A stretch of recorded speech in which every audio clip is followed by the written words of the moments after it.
বসন্তের মতো আমার জীবনে এলে, কালবৈশাখী হয়ে চলে গেলে, বর্ষার মতো আমার চোখ থেকে পানি পড়ে। একবারও কি দেখছো খেয়াল করে?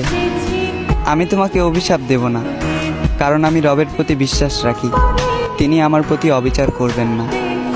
ছোট থেকে মায়ের যত্নে বড় হলাম, জীবনের যৌবনে এসে তোমার যত্নে গড়া পরিকল্পনায় ধ্বংস হলাম। আমি জিনিসে আসল নকল চিনতে কখনো ভুল করিনি, তবে আমি আমার অতি নিকটের মানুষটিকে চিনতে পারিনি। সবাই বলে পৃথিবীতে বিষাক্ত নাকি সাপ হয়, আমি বলি বহুরূপী মানুষগুলা সাপের থেকেও বেশি বিষধর হয়। আফসোস, সাপকে দূর থেকে চেনা যায়, বহুরূপী মানুষগুলা কাছ থেকেও চিনতে পারাটা বড্ড দেয়।